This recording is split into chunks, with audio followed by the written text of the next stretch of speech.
अगर मैं आपसे कहूं कि यह अंकोर वाट मंदिर नहीं है और नहीं, यह कोई प्राकृतिक झील नहीं है, तो क्या होगा?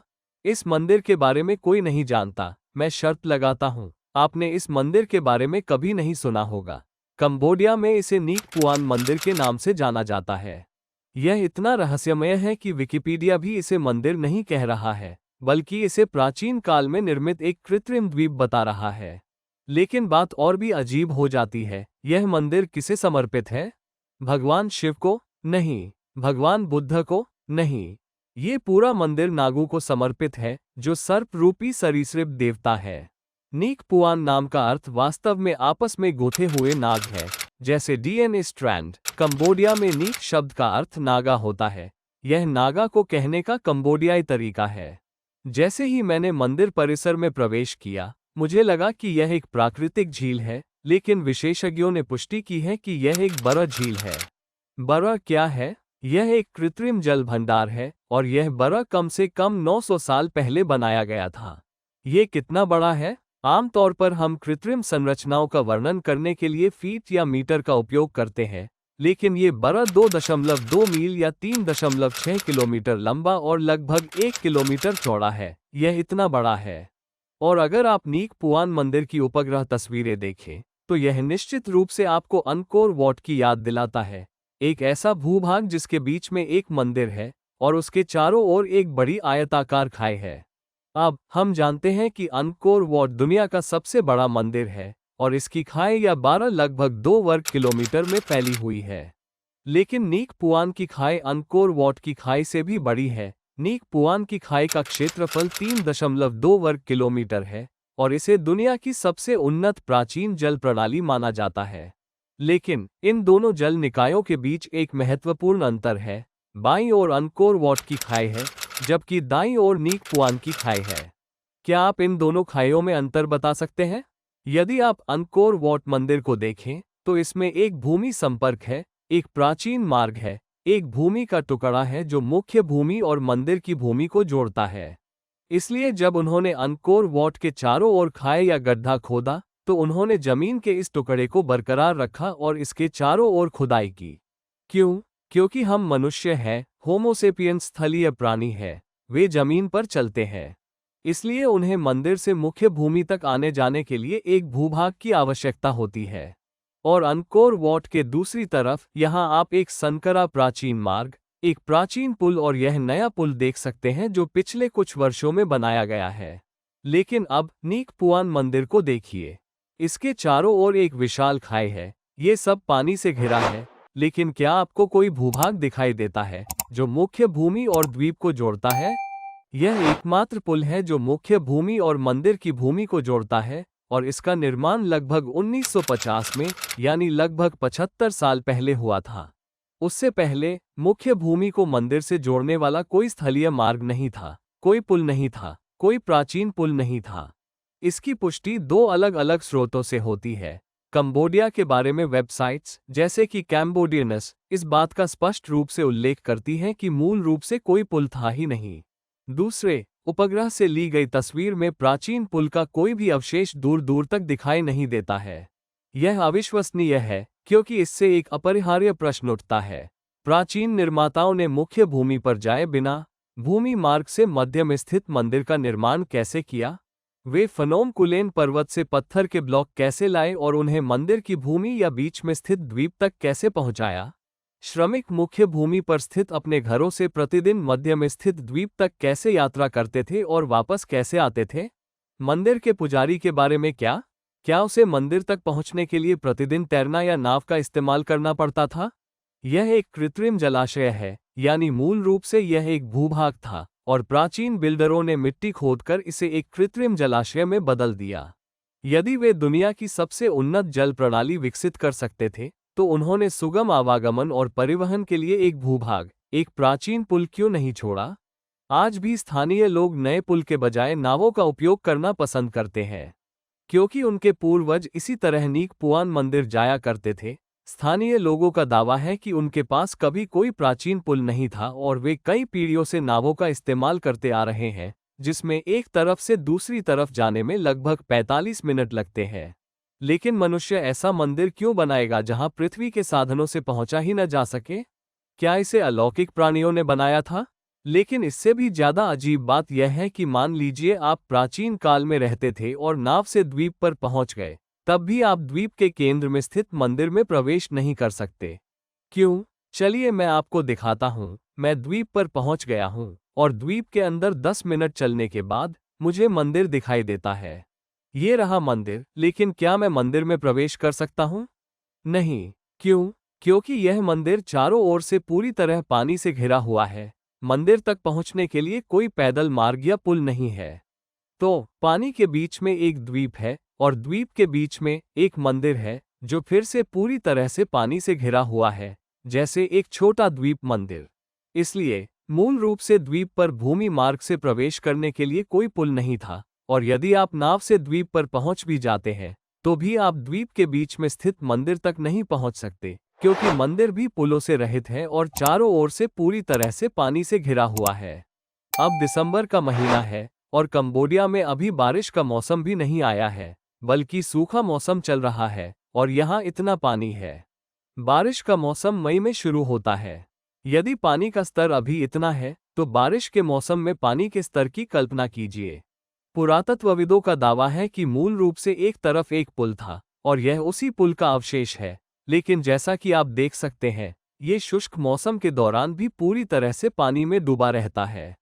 लेकिन मैंने ऑनलाइन खोज की और मुझे कुछ ऐसी तस्वीरें मिली जिनमें ये पूरी तरह से सूखा था।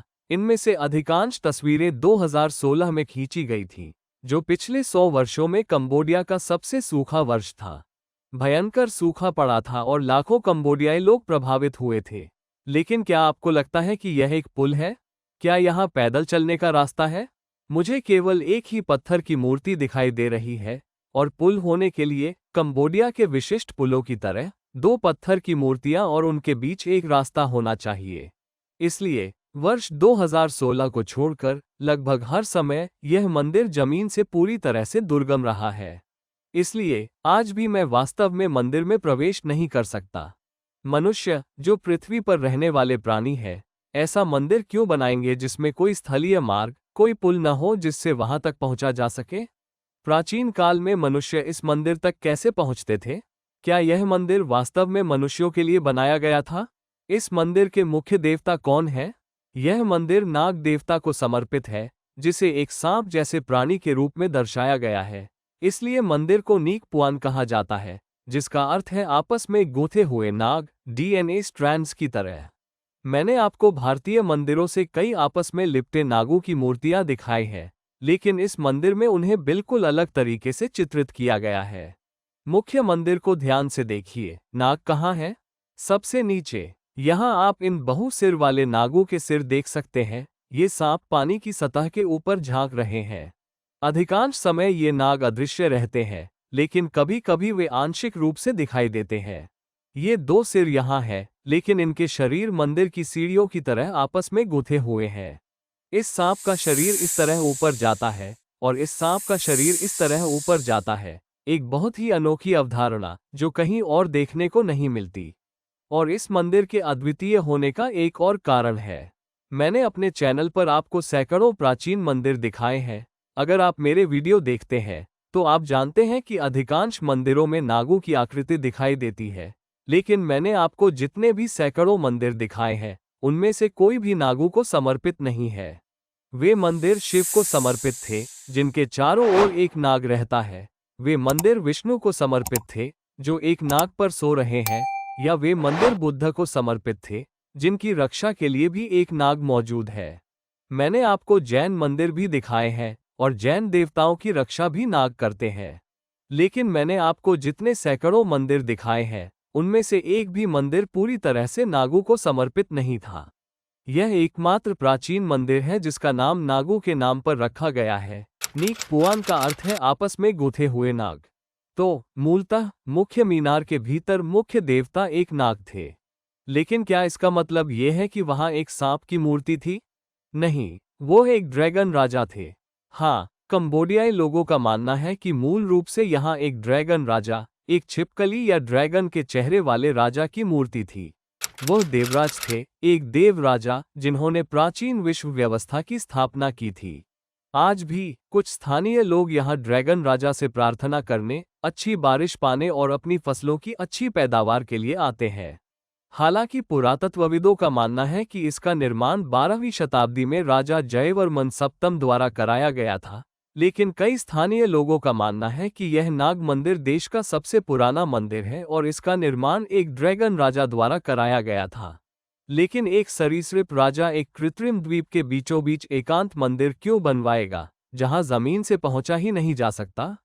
क्योंकि यह बिल्कुल भी मंदिर नहीं था। जी हाँ, स्थानीय लोगों और यहाँ तक कि कई इतिहासकारों और पुरातत्वविदों के अनुसार नीक पुआन एक मंदिर नहीं था। प्राचीन काल में ये कंबोडिया का सबसे आधुनिक अस्पताल था।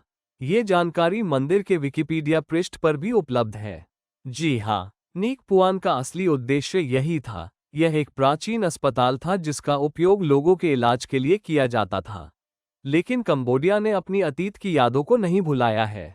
यहाँ देखिए, आप एक महिला को तालाब से पानी भरते हुए देख सकते हैं। स्थानीय लोगों का मानना है कि इस पानी में उपचार के गुण हैं। इन छोटे मंदिरों में किए जा रहे इस अनुष्ठान को देखिए। एक व्यक्ति छाता पकड़े हुए है और पानी छिड़क रहा है। आज भी इस प्रकार के अनुष्ठान उपचार और शुद्धिकरण के लिए किए जाते हैं। वैसे इस मंदिर में 4 छोटे मंदिर और उपचार केंद्र भी है, लेकिन मैंने उनके बारे में सदस्यों के लिए आरक्षित अनुभाग में विस्तार से बताया है। इसमें कुछ बेहद रोचक जानकारी है, इसलिए यदि आप वह वीडियो देखना चाहते हैं तो कृपया वीडियो देखने के लिए ज्वाइन बटन पर क्लिक करें। अब 1 मिनट सोचिए, यह एक प्राचीन अस्पताल था। क्या यह संभव है कि इसी कारण से ऐसा कृत्रिम द्वीप बनाया गया हो और इसे जमीन से दुर्गम बना दिया गया हो? क्या प्राचीन वास्तुकारों ने विशेष रूप से इस कृत्रिम द्वीप का निर्माण एकांत में अस्पताल बनाने के लिए किया था, ताकि यह सुनिश्चित किया जा सके कि बीमारियां मुख्य भूमि तक न फैलें? यह एक अटपटा सिद्धांत लगता है, लेकिन यकीन मानिए या नहीं, न्यूयॉर्क में एलिस आइलैंड अस्पताल का निर्माण ठीक इसी तरह किया गया था। एलिस आइलैंड अस्पताल 1902 में अमेरिका में एक अलग द्वीप पर खोला गया था। क्यों? बीमार प्रवासियों को मुख्य भूमि तक पहुंचने से रोकने के लिए न्यूयॉर्क पहुंचने वाले प्रवासियों की जांच की जाती थी, और यदि उनमें चेचक या हैजा जैसी संक्रामक बीमारियां पाई जाती थीं, तो उन्हें मुख्य भूमि अमेरिका पहुंचने से पहले ही संगरोध में रखा जाता था और उनका इलाज किया जाता था। इसीलिए एलिस आइलैंड अस्पताल का निर्माण किया गया था। आज भी आप वहां जमीन के रास्ते नहीं पहुंच सकते, आपको नौक लेनी पड़ती है। इसे विशेष रूप से इस तरह से डिजाइन किया गया था ताकि कोई भी जमीन के रास्ते वहां न पहुंच सके। क्या यह संभव है कि नीक पुआन अस्पताल को भी ठीक इसी उद्देश्य के लिए डिजाइन किया गया था? क्या यही कारण है कि एक कृत्रिम द्वीप का निर्माण किया गया ताकि कोई भी व्यक्ति जमीन के रास्ते वहां न पहुंच सके? क्या बीमार और रोगग्रस्त लोगों को द्वीप में ही अलग रखा गया था? क्या इसी वजह से हमें द्वीप में कई अलग अलग इमारतें दिखाई देती हैं? लेकिन इस द्वीप को एकांत द्वीप बनाने का एक और कारण भी है। नीक पुआन में न केवल अपना अस्पताल था, बल्कि अपनी फार्मेसी भी थी। दवाएं कहाँ रखी जाती थीं? हरे रंग की सभी जगहें वही दवाखाना है। जी हाँ, सभी जड़ी बूटियां, झाड़ियां, पौधे और पेड़ औषधियां थीं। द्वीप पर विशेष रूप से विभिन्न औषधीय पौधों की प्रजातियां उगाई जाती थीं, जिनका उपयोग औषधियां बनाने में किया जाता था। प्राचीन काल के निर्माता नहीं चाहते थे कि लोग द्वीप पर आएं और वहां से जड़ी बूटियां और पौधे ले जाएं। यही एक और कारण था कि इस द्वीप को दुर्गम बना दिया गया था। लेकिन आज भी कई स्थानीय लोग औषधीय गुणों के कारण इन पत्तियों और झाड़ियों को तोड़ने के लिए आते हैं। द्वीप में कुछ औषधीय पौधों को चिन्हित करने के लिए चिन्ह भी लगाए गए हैं। लेकिन इस अस्पताल की एक महत्वपूर्ण विशेषता ऐसी है जो सब कुछ बदल देती है। मैं आपको इसके बारे में एक और वीडियो में बताऊंगा। तो आपका क्या विचार है? क्या नीक पुआन मंदिर नाग देवता को समर्पित था? इसे नीक पुआन क्यों कहा जाता है, जिसका अर्थ है आपस में लिपटे हुए सर्प? क्या इसका निर्माण मनुष्यों ने किया था? यदि हाँ, तो वे बिना किसी भूमार्ग के इसका उपयोग कैसे करते थे? क्या इसे ड्रैगन राजा ने बनवाया था? क्या नागों ने मनुष्यों को अलग थलग रखने और उनकी बीमारियों का इलाज करने के लिए एक अस्पताल बनाया था, ठीक उसी तरह जैसे अमेरिकियों ने अप्रवासियों को अलग थलग रखने के लिए एलिस द्वीप अस्पताल का इस्तेमाल किया था? क्या इस द्वीप पर अभी भी दुर्लभ औषधीय जड़ी बूटियां उगती हैं? क्या आपने कभी किसी प्राचीन कृत्रिम द्वीप पर स्थित नागू को समर्पित एक मंदिर देखा है? कृपया कमेंट सेक्शन में अपने विचार जरूर बताएं। मैं प्रवीण मोहन हूं। देखने के लिए बहुत बहुत धन्यवाद। सब्सक्राइब करना न भूलें और जल्द ही आपसे बात करेंगे। बाय।